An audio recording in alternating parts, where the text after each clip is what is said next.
segera masuk ke dalam sesi pertanyaan. Jadi setiap peserta diberi kesempatan untuk mengajukan satu pertanyaan, bisa by chat atau raise hand. Jika peserta raise hand, Bapak dan Ibu raise hand, kita akan open mic-nya untuk supaya langsung bisa berkomunikasi dengan Pak Sabam, ya. Nah, dan juga kalau butuh materi presentasi PDF-nya, silakan minta ke WA admin dengan ketik minta materi akan dikirimkan dalam bentuk PDF. Ya, nah dengar ulang, silakan bisa dengar di YouTube channel Moritz Community. Oke, jadi kita akan mulai sekarang untuk sesi pertanyaan. Mungkin saya mulai dulu, Bu Sonia ya. Baik, Pak Sabam, Ini silakan Pak. dari mantan bos saya ini yang saya hormati, Ibu Rukmi Hadi Hartini. Selamat sore Bu, terima kasih pertanyaannya. Beliau bilang, banyak yang mengatakan bahwa COVID telah mendorong percepatan transformasi digital. Bahkan ada yang meyakini COVID semacam hadiah quote and quote dari Tuhan supaya kita bisa berubah dengan cepat dalam hal kita bekerja, berubah kultur agar lebih efektif, efisien dengan memanfaatkan teknologi digital. Mohon pendapat Pak Sabam dan bagaimana peran leader dalam hal ini. Bu Rukmi yang saya hormati, saya berterima kasih dengan COVID ini. Tadinya saya mengeluh, Bu, kawan-kawan. Aduh, kapan nih ya, kok jadi begini gitu. Tapi setiap hari saya ketemu dengan sahabat-sahabat saya melalui Zoom. Bertemu sekali 2 hari dengan orang tua saya, Pak Idris Sutajulu di Lagu Boti sekarang, mendengarkan mereka hari ini gitu. Bertemu sekali 2 hari, lebih banyak berdoa, lebih banyak bernyanyi, yang dulunya saya nggak temukan.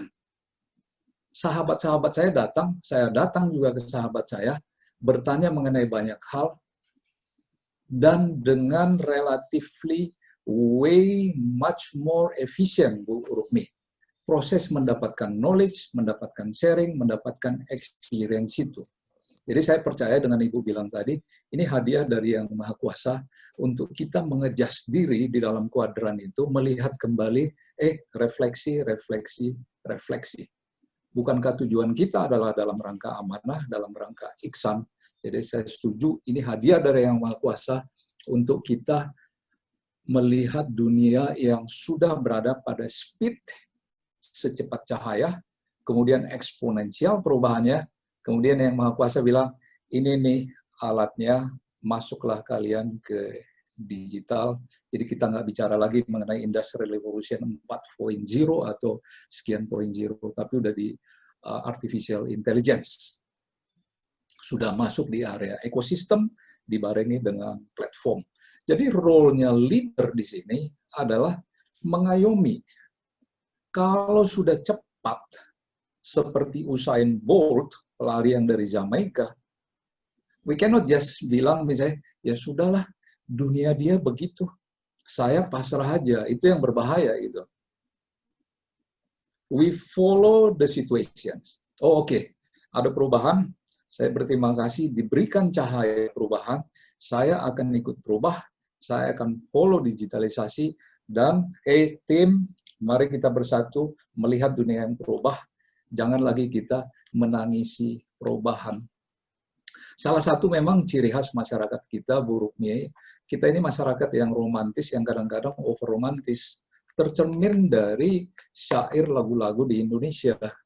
Masihkah kau ingat sayang, ya kan? Ya Tuhan, kenapa kau meninggalkan aku gitu. Jadi kita sedemikian rupa memang terbiasa menempatkan diri kita itu so low dalam kehidupan, sehingga membawanya dalam satu hope itu, itulah tujuan leader. Pertama kita sebut krisis ini sebagai cobaan. Tapi kita bilang, terima kasih Yang Maha Kuasa untuk peristiwa ini, untuk kami dapat merubah diri semakin dekat kepada Sang Pencipta, sehingga hidup kami akan lebih amanah, akan lebih ihsan. Terima kasih Bu Rukmi. Yang kedua, ada yang nanya mengenai ini, tadi udah jelaskan Ibu Sonia ya, bahan. Dari Pak Didit Mehta Pariadi, sahabat baik saya, CEO-nya PT Jasindo, it's a big insurance company. Tanya Pak Sabam, good leader is good listener. apa perlu kita lakukan pada saat mendengar jika tim yang kita dengarkan majoritinya mengeluh dan menyalahkan orang lain dan keadaan. Inilah Pak Didit memang situasi ya. Saya nggak bilang bahwa ini gambaran masyarakat kita. Dalam beberapa ekosistem di badan usaha milik negara, misalnya memang ini nyata, terlihat. So, peran kita adalah mengajak mereka untuk melihat tadi iceberg itu.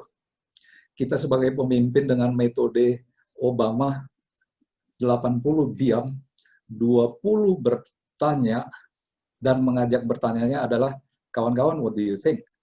Jadi silahkan misalnya, Bapak sebagai pimpinan bertanya kepada tim tadi yang komplain, yang crying itu, kawan-kawan, mari kita kumpul. Coba belikan tempe pisang goreng, which is modalnya nggak besar kan. Nggak perlu di hotel kita untuk berbicara mengenai itu. Melalui Zoom, simple, kopi, teh. Kemudian kita bertanya, menurut kamu bagaimana? Melepaskan diri dulu kita dari struktural surat keputusan bahwa kita adalah pemimpin. Karena pemimpin tadi adalah pelayan yang berkorban, yang memberikan, baru kita punya daya pengaruh kepada pasukan kita. Jadi kalem kita duduk dengan mereka, kawan-kawan, Mr. X, Mr. Y, Miss Z, so what do you think? Selalu lebih ampuh, Pak Didit, kalau kita bertanya dibandingkan dengan kita memerintah. Kalau kita bilang misalnya, besok kamu keluar ya, sakit hati, lose relationship, lose the job, and eventually kita sebagai pimpinan itu regret that decision. Jadi kita ajak mereka bicara. Memang butuh kesabaran, Pak. Butuh hati yang tenang pada saat kita datang ke kantor. Kalau ketemu kita dengan mereka yang crying tadi, we first say hello to them. High five ke mereka, bro, gimana bro? Gitu.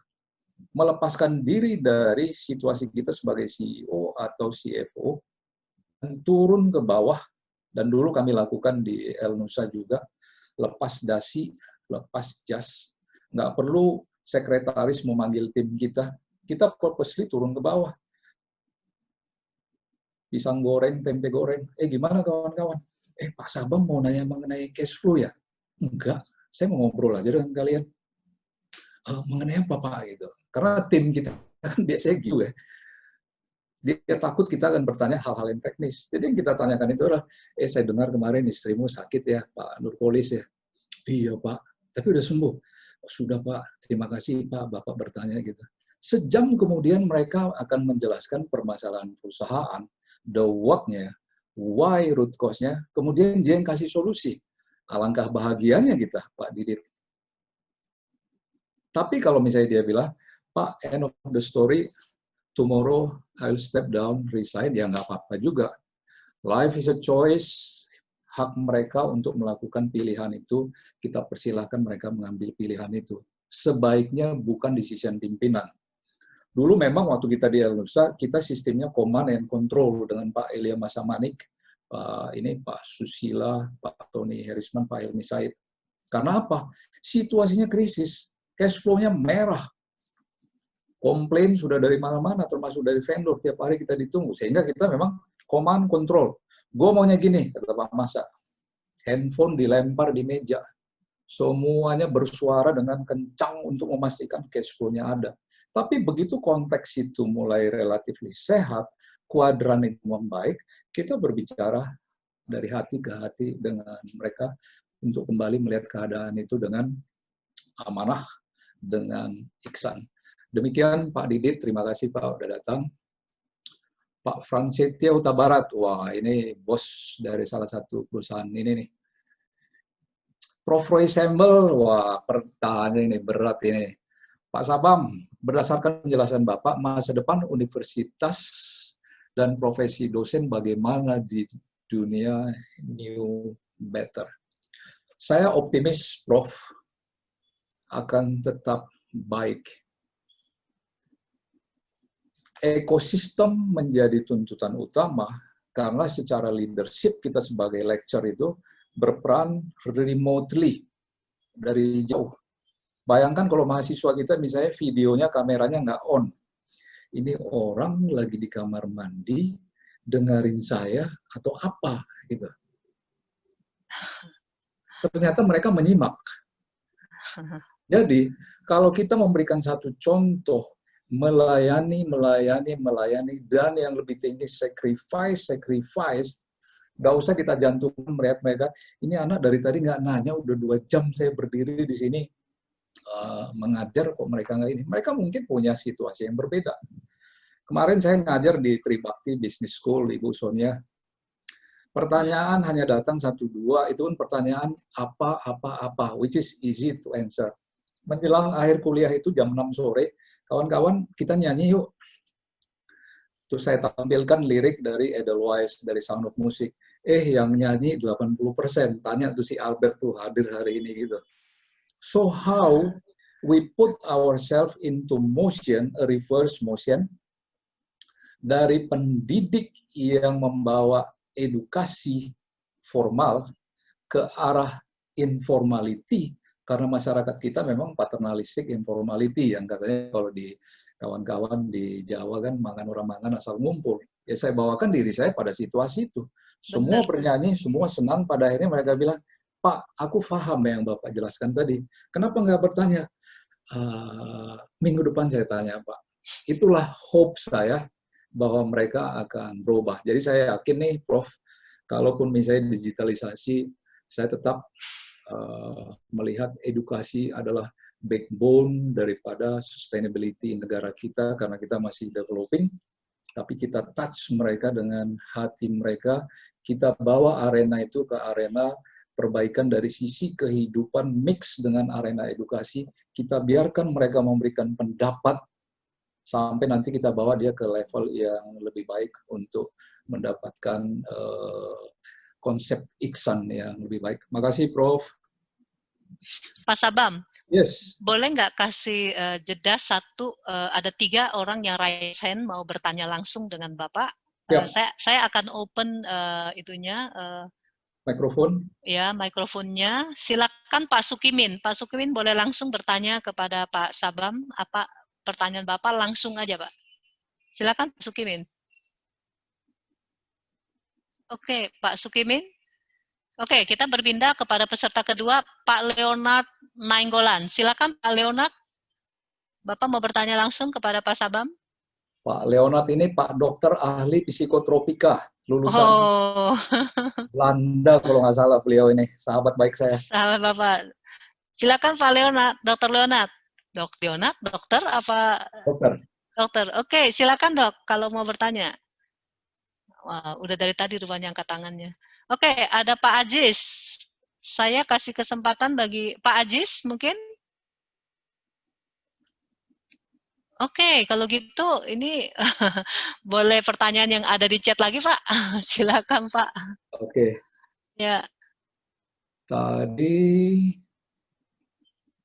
Pak Hengki tadi sudah amanah dan compassion. Pendidikan Ibu Rukmi sudah, Dani. Terima kasih Pak Sabam. Kalau lihat paparan amat meresap sekali, kalau mulai kita sebenarnya kita dari mana dulu, ada tekad dulu, memahami amanah dulu, atau kita buat SWOT dulu sebagai model kerja, kita harus memulainya.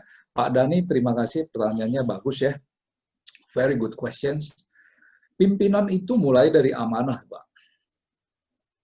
Contoh yang saya bilang tadi, sampai ke kantor, nggak perlulah supir mengangkat tas kita ke atas. Jadi kadang-kadang gini, Pak Dani, bukan soal teknikal yang kita bahas di dalam leadership kita, tapi bagaimana vibe kita, body language kita, datang ke kantor itu, datang ke community, datang ke keluarga kita itu dengan suatu vibe yang positif, energinya. Kan katanya energy travels. You don't have to talk. Istri saya bisa merasakan saya lagi bete, atau lagi senang, atau apa. Dan dia udah paham, dari cara saya diam, dia udah mengerti istri saya. 32 tahun bersama dia, dia paham ya soalnya ya. Jadi, vibe itu yang kita bawa ke perusahaan. SWOT laporan keuangan is another matter, second matter, Pak Dhani, gitu. Karena apa? Yang saya bilang tadi, over pisang goreng, biaya yang murah. Saya bercerita mengenai kehidupan saya, situasi orang tua saya, IPK saya, dan sebagainya. Orang lain bisa merasakan kok peristiwa itu. Cash flow-nya bermasalah, everybody knows, already gaji udah telat, gitu. Jadi Pak Dhani, vibe kita bawa, orang lain akan tahu, kita tanya kehidupan mereka, kawan-kawan gimana situasi krisis ini, katakan Zoom lah hari ini, gimana kawan-kawan 100 orang ini, aduh Pak, berat Pak, ini Pak, gitu. Once we start from kehidupan dia, karena konsepnya tadi adalah sacrifice, dia akan balik ke kita dengan energi positif. Pak, saya tahu jalan keluarnya, Pak Sabam, Ibu Sonia, Dr. Ferry, bagaimana kalau begini, gitu. Jadi kalau kita menjadi body ke body yang setara, bukan satu CEO, satu bawahan, dia akan memberikan kita solusi, kawan-kawan. Makanya tadi saya bilang, fenomena iceberg itu sangat ampuh. Bicara 80%, bicara 20%, dengar 80%, 20% itu pun kita bertanya, menurutmu bagaimana? Bukan memberitahu, bukan memerintah. Begitu, mudah-mudahan ini Pak Dhani ya. Tekad itu memang penting Pak ya, tapi itu akan terpancar dari mata kita biasanya, dari body language, dari energi yang saya bilang travel itu, even dari tone suara kita pada saat kita bicara ke tim kita. Kalau kita habis bertengkar dengan istri kita di rumah, kemudian 5 menit kita Zoom, lupa kita tarik napas, bertemu dengan tim kita, yang ke bawah adalah amarah kita tadi dengan bini kita, Pak. Sikap. Orang lain akan membetulkan itu dengan cara memberikan masukan-masukan dan kita bertanya untuk perbaikannya. Makasih Pak Dhani.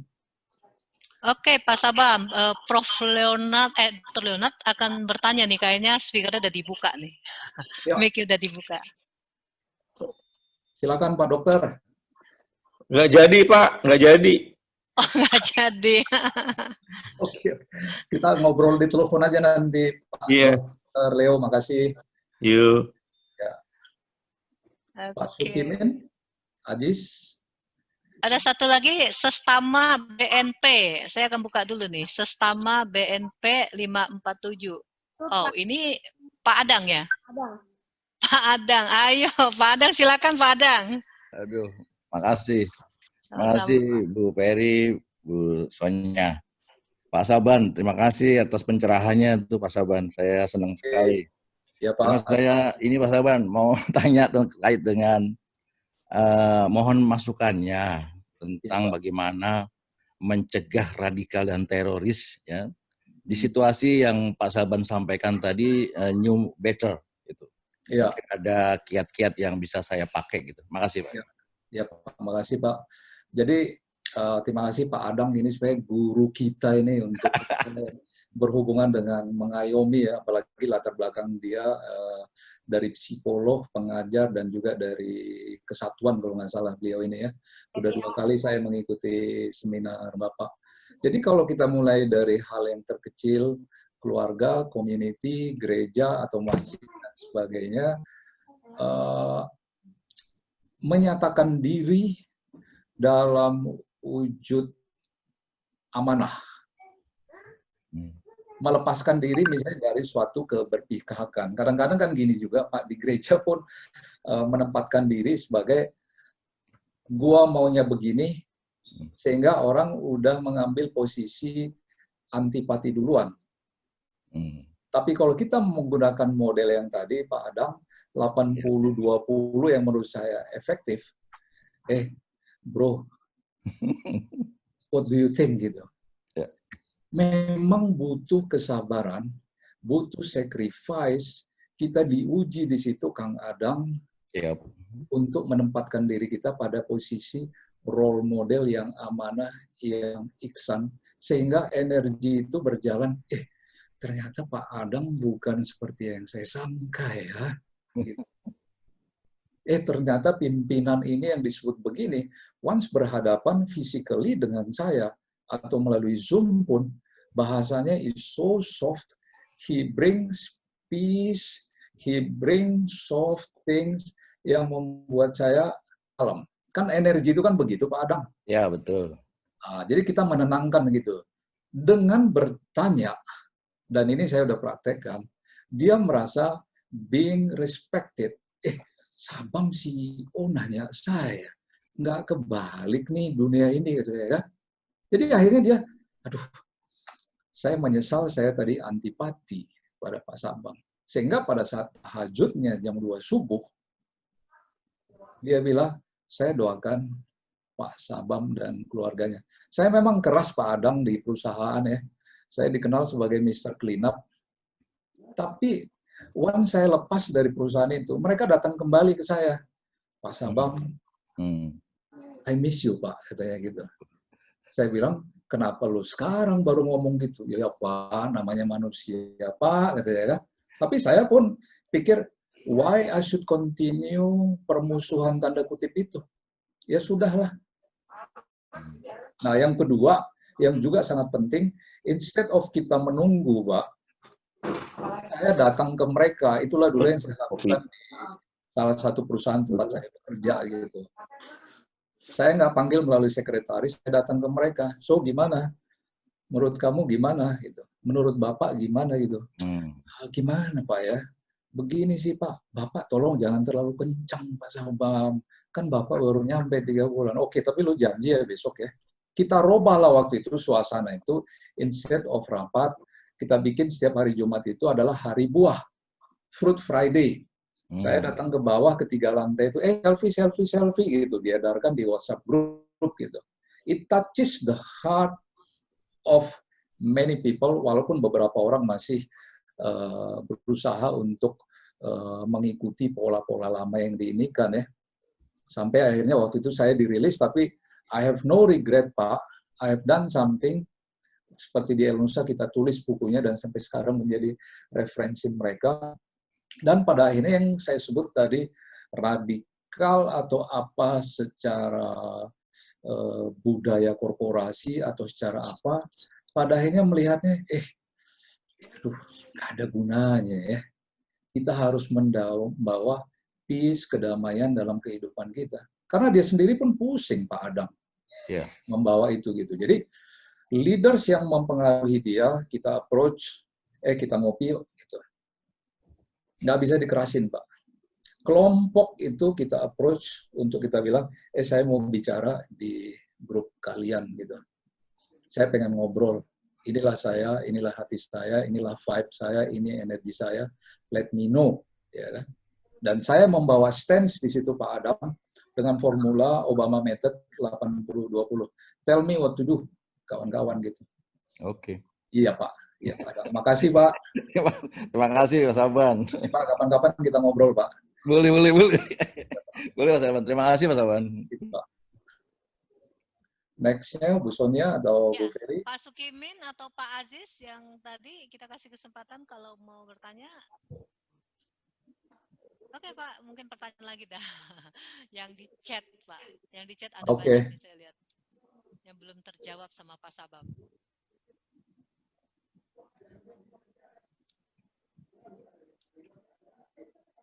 PH ini siapa ya? Ibu Rukmi tadi udah, Dani sudah. Konten yang Pak Sabam mengingat saya tentang pernah disampaikan grafolog. Bahwa kita harus menggali potensi alam bawah sadar kita yang jarang digunakan. Ada 80% potensial alam bawah sadar kita yang tidak digunakan. Benar ini Pak PH ya. Itu tadi yang fenomena iceberg itu Pak. Dan salah satu alternatifnya memang melalui grafolog. Pernah dulu kita gunakan di El Nusa, dibawa oleh Pak Elia Masamanik, CEO kita. Tapi saya tetap lebih percaya ke arah face-to-face conversation. Dan saya minta tim saya, look at me. If I lie to you, let me I lie to you. Tell me the truth. If I'm wrong, tell me I'm wrong. Dan saya meminta maaf, Pak PH. Lebih cepat, lebih nyata, efektif, membawa satu perubahan. We are not perfect as a human being lah ya. Menginterpretasi grafolog bukan pekerjaan yang mudah. Dulu kita baca, saya baca, dibaca oleh teman-teman saya sendiri nggak mudeng juga gimana cara bacanya dari tulisan, konsistensi dan sebagainya. Udahlah bicara langsung gitu. Itulah dulu yang kita lakukan. Ngomong langsung, panggil ke ruangan kita. Dia udah merasa respected, dipanggil ke ruangan CEO. Pertama kali nih, datang ke ruangan saya. Ada apa ini gitu. Dan kita nggak berbicara mengenai hal-hal yang dia kerjakan, tapi situasi diri dia. Ini termasuk sekaligus menjawab yang ditanyakan oleh Pak Adang tadi. Karena di dalam perusahaan kan berdasarkan teori ini, Pareto, 10% membenci kamu, 10% sangat menyukai, 70% atau 80% itu gray. So we take the gray and slowly we take yang pihak-pihak yang sangat keras hatinya terhadap satu perubahan. It will happen. Terima kasih Pak PH. Pak Pinda, terima kasih, sangat memotivasi. Oke, terima kasih Pak Dr. Pinda. Erwin Simanjuntak, sore Pak, terima kasih untuk presentasinya, banyak masukan. Saya bekerja di industri asuransi. Ini Pak Maruli kayaknya, ini salah satu direktur di perusahaan asuransi besar. Saya bekerja di industri asuransi yang berdiri 1848 di London. Bagaimana masa depan industri asuransi menurut pandangan Bapak sebagai orang yang berdiri? Asuransi seperti yang saya bilang tadi, Pak Simanjuntak, kuadran yang digambarkan oleh McKinsey, saya setuju. Dia di area bawah selamat. Karena apa? Krisis membawa suatu disrupsi supply demand. Sehingga orang kedepannya ingin secure dari sisi life insurance maupun general insurance. Berarti harus jaga properti saya, harus saya jaga manusia saya melalui program Employee Benefit and Health. Saya akan jaga juga cyber risk dan hal-hal yang berhubungan dengan itu. Jadi industri yang berada pada posisi mediasi, perbankan, asuransi, konsultan, dan termasuk dosen tadi yang ditanyakan oleh Pak Prof. Roy Sembal, itu akan survive, Pak. Nanti kita share ininya, Pak Simanjuntak, paper yang dari McKinsey. Pak Pinda, apakah pelayanan di rumah sakit dengan telemedicine, sementara pasien juga belum paham soal telemedicine, mungkin ada saran. Begini Pak Dr. Pindah, ekosistem teknologi bersaudara, bukan lagi sepupu, udah seperti suami istri.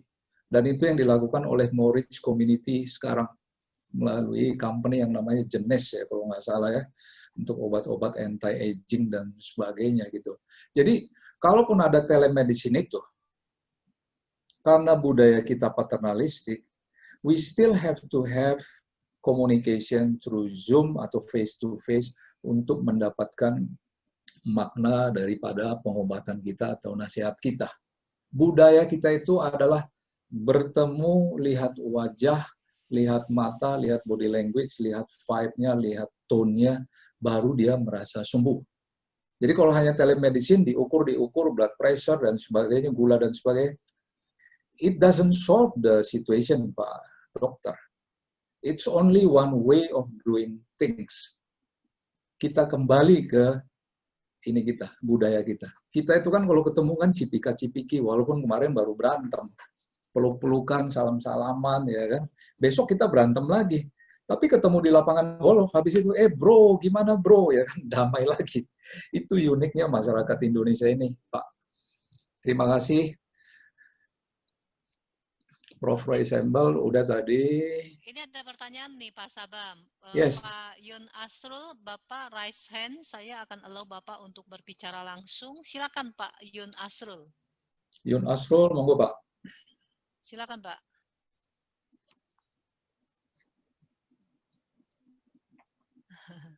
Oke, pertanyaan lagi nih Pak, karena belum respon.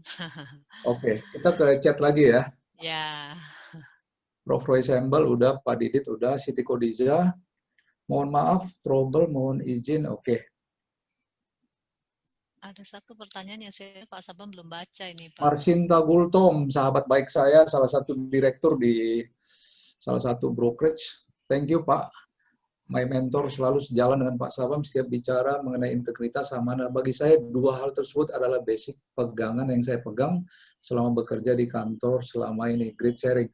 Setuju ya, Ibu Marsinta Gultom ya. Kita tidak akan lepas dari fundamental kehidupan. Kita dilahirkan dalam rangka amanah, dan diharapkan menjalankan amanah itu integriti adalah nomor 1. Dua hal itu jalan bareng, baru kita mendapatkan vibe atau sebagai contoh role model dalam menjalankan kehidupan kita. Terima kasih. PH adalah Poltak Kutajulu. Saya dari Lumban Pinanga, dia menyebut kampungnya itu. Makasih Pak Poltak. Makasih. Ini Pak Sabam, yes. Bapak, murid Bapak bertanya nih Pak Albert Aisal nih. Saya Albert, mahasiswa Tribakti Bekasi. Saya mau bertanya terkait attitude dan budaya yang dijelaskan oleh Pak Sabam tadi. Apabila ada budaya atau attitude yang tidak baik di dalam perusahaan dan sudah berlangsung terus-menerus, terutama dalam perusahaan keluarga atau joint company, bagaimana cara untuk merubahnya dan siapa yang diperlukan untuk melakukan perubahan tersebut? Terima kasih. Itu pertanyaannya, Pak. Terima kasih Robert, ini ketua kelas di kelas saya seminar akuntansi di Tribakti Business School. Kembali ke yang tadi Albert, pimpinan sacrifice, pimpinan melayani. Dan saya sangat percaya dengan teori dan praktikal daripada teori itu. Dan pas dengan budaya kita Albert di Indonesia. Cipika-cipiki, peluk-pelukan, ngobrol, apa dan sebagainya. Dan kita kalau melihat pohon itu tadi, pohon kehidupan, which is diri kita, company kita, sekolah kita, bidang usaha kita, disinari matahari sebagai lambang kehadiran yang maha kuasa. Pada akhirnya kita diminta untuk passion, oke, mencintai apa yang kita kerjakan, tapi compassion itu adalah mencintai orang lain. Jadi pada akhirnya bertanya, Albert, tugas pimpinan itu memanggil, Albert, kita ngobrol di kantor saya. Jadi gimana menurut kamu, Albert? Gini Pak, saya nggak setuju dengan ini. Bisa nggak kamu tuliskan dalam 3 halaman paper? Maksud Bapak, masukan kamu itu sebenarnya bagus. Jadi selama ini mungkin dia unheard, kurang didengarkan. Sehingga komplain, dia lepaskan bulldozernya itu, peluru itu lepas kendali, sehingga everybody else menjadi kena semburannya yang bersangkutan. Hakikat manusia dengan amanah dilahirkan semua tak punya maksud, diciptakan untuk ketemu. Saya nggak pernah sangka saya ketemu dengan Dr. Ferry sama Ibu Sonya di grup ini. Hanya dulu ketemunya ada forumnya Pak Adang, 2 kali saya ikutin. Wih, boleh ini Pak Adang ini, aku suka ini caranya ini gitu. Akhirnya connect. Terima kasih Mas Aban. Sama-sama Pak. Ketemu dengan Ibu Sonya, minta dong CV-nya katanya. Pak, Bapak bisa nggak ngomongin nanti? Oh, aku suka, aku bilang gitu. That kind of thing, Albert, gitu. Jadi, saya itu harus ke bawah. Nggak bisa saya merintah Her Majesty, istri saya, Helena. Saya harus bujuk dia. Persuasi adalah tugas utama dari pimpinan. Ada apa? Can you write down? Ya kan? Pertemuan dengan yang lain, kalau dia nggak setuju, misalnya departemen head, HR, atau supply chain, ngobrol, kita ketemu, ayo, gimana menurutmu gitu? Tugas utama pimpinan katanya kan memberikan visi misi. Kalau saya as simple as, amanah kita adalah integritas membawa perusahaan ini lebih baik, lebih baik. Bagaimana caranya Pak Sabam? You tahu, Ibu Sonia tahu, Pak Adang tahu, Ibu Ferry tahu. Tell me what to do, gitu. Jadi saya selalu bercerita ke pasukan saya di kantor, pemegang saham kita adalah PTX. Tapi in reality, pemegang saham kita adalah kamu seluruh pegawai. Di situ radikalisme itu berkurang. Gua pemegang saham ya. Jadi dulu kita bilang ke mereka, Sonia, Ferry, Mereka kan ngomong ke kita waktu misalnya bayar gaji atau bonus atau THR. Makasih ya Pak Sabam ya, Pak Mas ya, udah dibayar gaji kita. Kebalik lu ngomong ya, saya yang berterima kasih ke kamu karena kami gajian. Yang nyari cash, yang nyari net income, yang nyari revenue siapa? Saya atau kamu? Kami, Pak. Jadi kamu yang pemegang saham yang membawa perusahaan ini sustain jangka panjang 30-50 tahun. Tapi jangan pikirkan mengenai dirimu, pikirkan bahwa anak cucumu suatu saat akan menjadi CEO di perusahaan ini.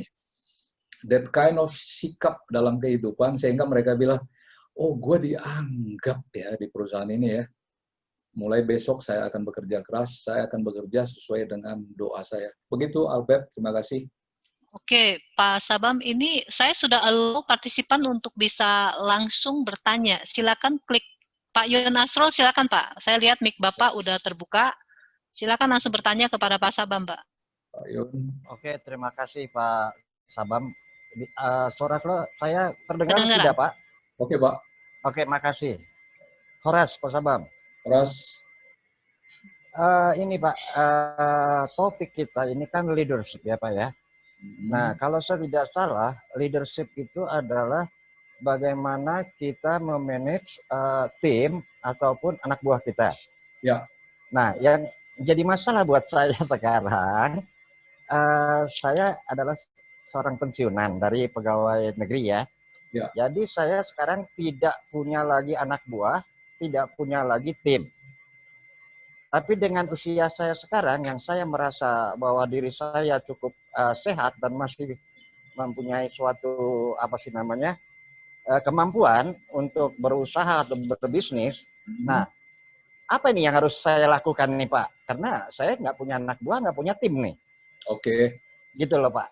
Terima kasih Pak Sabam. Yon Asrul, masukan yang bagus.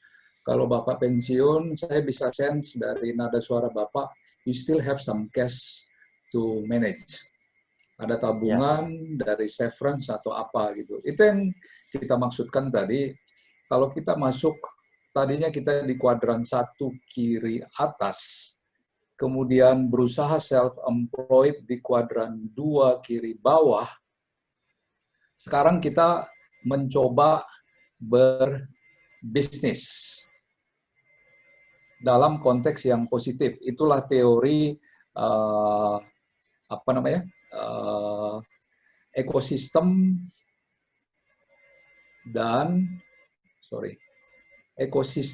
dan platform. Itulah community yang dibentuk oleh Ibu Ferry sama Ibu Sonia gitu. Di mana di situ ada kumpulan kesatuan hati. Di mana di situ build-nya itu ada trust. Jadi kita cari community itu, Anda nanti akan didatangi atau Anda datang. Ibu Ferry, community ini apa sih?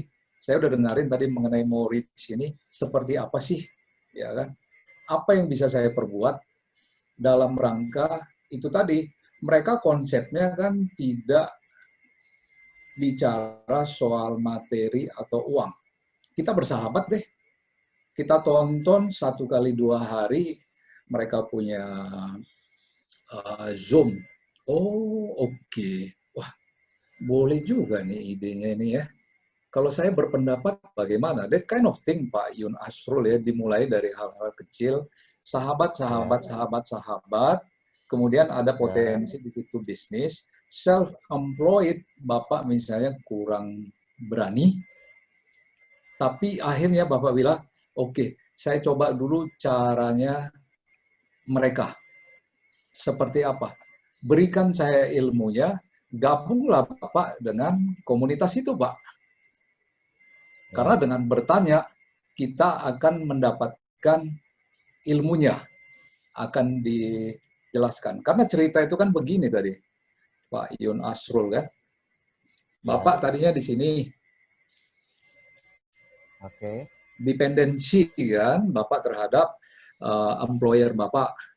Pensiun usia misalnya sekarang 60, kemudian coba self-employed, ternak lele atau apa. Bapak bertanya cash flow bagaimana sih? minjam ke bank ternyata bukan perkara mudah dan sebagainya. When you go to community, Pak, Ya. disitulah orang sharing pengalaman. Area yang agak riskan kalau Bapak direct invest, butuh modal yang kuat. Tapi kalau di community, dia berbagi without fee. Bercerita. You can come, you can go, mau hadir setengah jam, mau hadir 1 jam, kita belajar dari pengalaman. As simple as that, permulaannya Pak Yun Asrul. Untuk memanfaatkan atau mengoptimalkan cash flow tadi atau fixed asset tadi, sehingga alokasinya dalam situasi krisis ini, lepas kita dari ketakutan, oh ternyata kalau punya ekosistem, ada trust di dalamnya, bisa connected kita, bisa dapat ilmu, ada background dokter, ada background bisnis, ada background pengusaha, dan sebagainya. Dan ternyata mereka secara platform sudah kuat, oh boleh juga nih. Trust itu kan yang dibuild ya Pak Yun Asrul. Jadi silakan kontak dengan Ibu Dr. Ferry atau Dr. Sonia. Terima kasih Pak Yun Asrul. Ya, sama-sama Pak. Makasih. Ya, Pak. Terima kasih Pak. Terima kasih Pak Sabar. Oke, ada lagi pertanyaan dari peserta yang lain yang sudah angkat tangan? Kalau sekiranya, kalau tidak, Bu Matila. Oke, Ibu Matila, silakan Bu. Saya akan allow dulu. Oke, saya sudah unmute Bu. Langsung Bu Matila, langsung Bu Matila.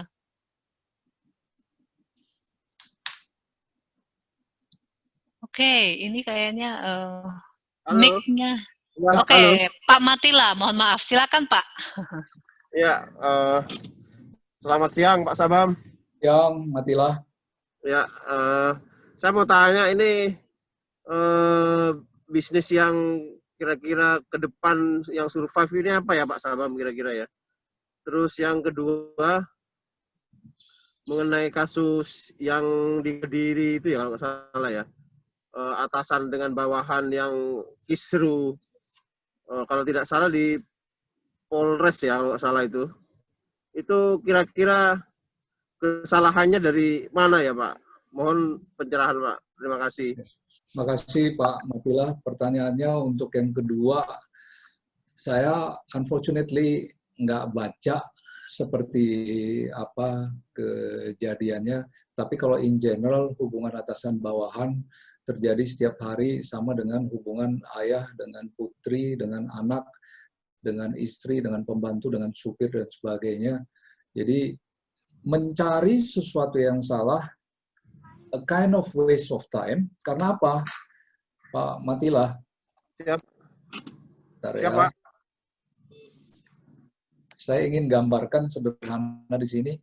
Hidup buat saya, ini kiri, ini masa lalu. Tempat kita untuk refleksi. Tapi buat saya definisi kehidupan adalah now, 0 point di sini, ke depan. Dan inilah leadership gitu.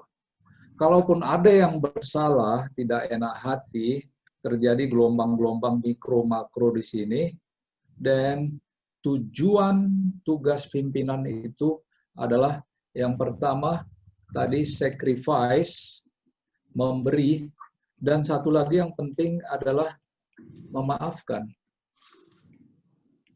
Atasan terlebih dahulu memaafkan bawahan adalah hal yang jarang. Tapi itu harus kita lakukan terlepas dari apa salahnya. Jadi kalau ada perbedaan pendapat itu, Pak Matila, siap. Forget about that first. Salaman, peluk-pelukan, baru kita bilang, kita mau ngapain sih, bro, sis? Mau mempertahankan ego masing-masing? Yang saya bilang tadi, tantangan utama kehidupan itu adalah ego. Atau kita mau membangun ke depan melalui apologi. Kenapa kita harus rese membicarakan itu, gitu loh, Pak? Iya. Sacrifice itu mengalah untuk memenangkan. Karena kita berhadapan dengan satu orang, tapi yang mau kita amankan itu misalnya adalah 1.000 orang. 1K. I will prioritize my energy ke urusan 1.000 dan saya akan apology ke yang 1 orang. Bahwa saya dibilang sebagai pimpinan pengecut, I don't mind. I don't mind. Karena kita menuju ke 1.000 orang. Terima kasih Pak Matila. Boleh ditanggapi Pak? Halo? Yang mana Pak? Kalau di daerah ini Pak ya, kebanyakan pimpinan itu, kalau saya bilang itu lebih otoriter ya Pak ya. Jadi istilahnya itu kalau perintahnya itu harus dijalankan walaupun tanda kutip ya menurut bawahan itu agak menyimpang gitu Pak. Itu bagaimana Pak kita sebagai misalnya bawahan menanggapi persoalan itu Pak? Karena kalau pada akhirnya Pak Matila, ya Pak, siap. Dialog, Bapak harus bicara ke atasan Bapak. Pak, dengan segala hormat, saya ingin ngobrol dengan Bapak. Saya beserta 3 sahabat saya. Tapi itu tadi Pak, teori dan prakteknya Pak Matila, pada saat kita berkomunikasi, jangan sesekali menyalahkan, tapi kita bertanya. Jadi hubungan kita dengan atasan kita jangan dilihat sebagai hubungan atasan bawahan secara struktural, Pak Matila. Karena dalam konteks bertanya, kamu sebenarnya mengambil posisi sebagai pimpinan, apalagi misalnya kalau pimpinannya bersalah. Tapi jangan bilang, Ibu Sonia, Ibu nggak pantas duduk di sini. Kami dari serikat sudah memutuskan untuk tidak setuju dengan Ibu. Apakah itu solve problemnya? Enggak juga, Matila. Tapi kalau Bapak bertanya, Ibu Sonia, kami berlima mau menghadap Ibu untuk bertanya. We want to ask questions. Karena kedamaian itu datang dari bertanya. Kalau kita menjudge, menilai, ingat Pak Matila, kita juga dijudge. Jadi datang dengan suatu hati yang bersih. Kalau kita memblame, Pak, ini tangan saya nih, Bapak perhatikan ya, memblame. 1 menuju Ibu Sonia, menyalahkan Ibu Sonia. Ingat, 3 jari saya menuju diri saya, dan 1 jempol ini menunjuk yang Maha Kuasa, Sang Pencipta yang memberikan rahmat dan karunia. Kita memperbesar masalah, Pak Matila. Jadilah damai, karena hidup kita pendek di dunia ini, hendaklah kita membawa kedamaian, bertanya. Katakanlah atasanmu itu bersalah. If you still continue insist bahwa Anda lah yang benar, belum tentu juga kan. Anda akan menjadi pemimpin kalau Anda bilang ke atasan Anda, misalnya Ibu Sonia, saya mohon maaf sudah menjudge Ibu. Walaupun sebenarnya yang salah Bu Sonia. Karena purpose dari semuanya itu adalah damai. Siap. Begitu Pak, cara ininya. Di keluarga kalau Anda menyalahkan anak Anda, permasalahan akan tambah besar. Api yang tadinya kita pelihara sebagai bara, tidak lagi menghangatkan, tapi sudah posisi membakar. Makasih Pak Matila. Siap Pak Sabam, terima kasih banyak Pak. Ya Pak. Mengenai bisnis yang survive ke depan Pak.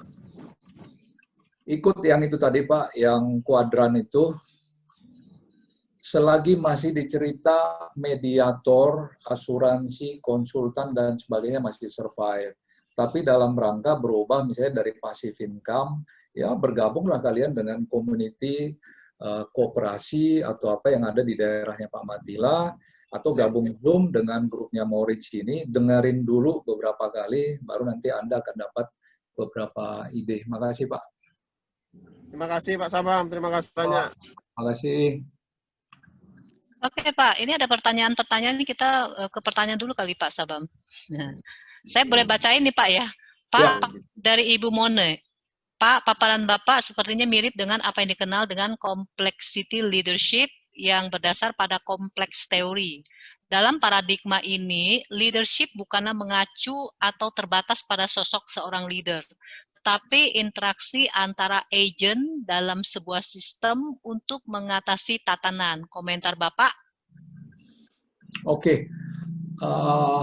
Ini siapa? Mo atau siapa ini? Mone. Terima kasih Mone ya. Terlepas dari teorinya yang Anda bilang bukan pada sosok seseorang, kebetulan Anda membuatnya ini dalam capital letter, saya setuju. Apalagi dalam situasi kita yang paternalistik. Kita kelompok di Indonesia ini. Grup arisan universitas, teman kuliah, grup Morich, grup para dosen, grup arisan keluarga Huta Julu, Lumban Tobing, Simanjuntak, dan sebagainya.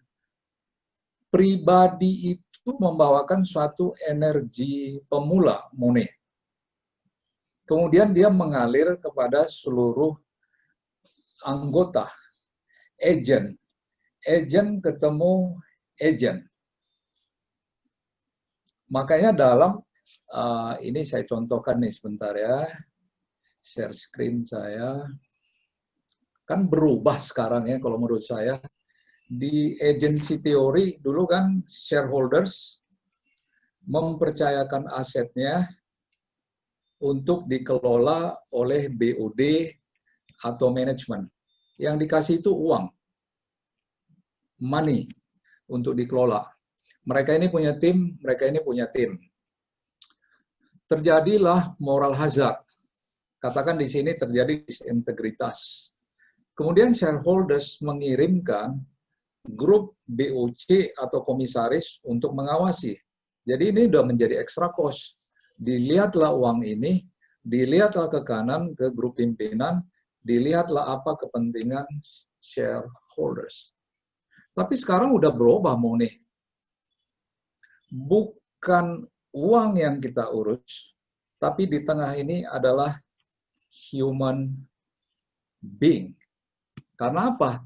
Kalau kita bukan manage ya, kita lead, kita pimpin manusia ini dalam rangka amanah ihsan, uang itu tadi menjadi nomor 2, dia menjadi konsekuensi. Tujuannya bukan ke uangnya, tapi membuat orang-orang yang diperbaiki. Apakah itu menjadi kompleks teori? Mohon share ke saya nanti ya, Mone ya, ini ya. Tapi inilah dalam praktek yang bisa saya lihat sebagai hubungan itu membina manusia. Jadi role satu orang itu permulaannya adalah mengignite suatu perubahan.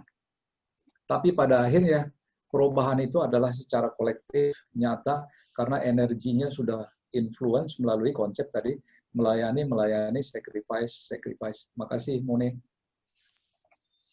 Oke. Ini masih ada banyak pertanyaan nih, Pak. Ya. Sebentar, Pak ya, saya scroll up ke bawah. Ini ada Trisno Harnadi nih. Nah, betul tadi, Pak. Sahabat baik saya juga ini, Pak Trisno. Sangat menginspirasi pada pemaparannya, sudah melewati COVID selama 7 bulan. Apakah tidak mungkin kita kembali ke old normal? Apakah akan menjadi new normal selamanya? Pak Trisno,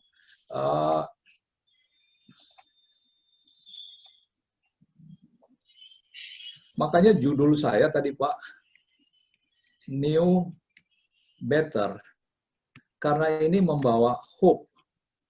Kalau saya menyebutnya new normal, kita akan ditarik ke arah old, dan kita akan seperti menunggu Godot, new itu pada titik mana? Jadi saya berprinsip tadi saya bilang, terima kasih Tuhan Yang Maha Kuasa memberikan titik ini ke saya, dan saya melihat kehidupan itu ada harapan, karena sahabat saya makin banyak. Bayangkan hari ini 120 orang sahabat baik saya ada. Jadi bukan soal dibayar nggak dibayar. Memiliki 120 sahabat dalam waktu 2,5 jam berbicara seperti ini. Wah, buat saya itu harta kekayaan yang sangat hebat. Kita jadi teman dengan Matila, teman dengan Mone, Albert, Pak Trisno Hadi, dan sebagainya. So, stop the conversation here, Pak. Besok adalah hari dari Yang Maha Kuasa. Ada matahari, ada burung, ada pepohonan, ada rumput hijau, istri kita yang sehat, keluarga, anak masih ini, dan kita makan tempe, tahu, semuanya cek oke. Cek ke sini oke. Pembantu sehat cek oke. Keluarganya oke. Orang tua saya di Lagu Putih, Pak Idris Hutajulu sama Ibu Olosinta, oke. Semuanya tersenyum. So, saya nggak menunggu, Pak. Saya nggak menunggu new normal. Hari ini adalah saya yakini sebagai hari baik, karena semuanya datang sebagai rahmat karunia dari The Almighty Yang Maha Kuasa, sehingga saya bergeraknya positif. Apa yang bisa kita perbuat nih? Mari kita bicara kuadran yuk. Mari kita ngobrol yuk. Mari kita masuk community, kita dengar, kita belajar, kita berinteraksi, ada uang kita manfaatkan. Kira-kira gitu, Pak Trisno Hadi. Terima kasih, Pak. Pak, ada dari Budita, Pak. Kita, ya. Ya, Pak Sabam, saya bacain ya Pak ya. Pak Sabam, terima kasih untuk sharingnya. Bolehkah di-share? Based on your experience di dunia corporate, mengenai people transformation yang pernah Bapak hadapi dan lakukan. Pernahkah Bapak menghadapi situasi di mana middle management yang menjadi liabilitas instead of assets bagi company? How leaders should handle this kind of situation? Dita tadi ya? Ya, Bu Dita. Oke. Dita, inilah grup BOD. Kita masuk dulu. Tahun 2011, saya kerja bagus-bagus di Singapura, Sonia ya. Tiba-tiba ditarik sama Ibu Karen, selamatan nih company, udah masuk koran,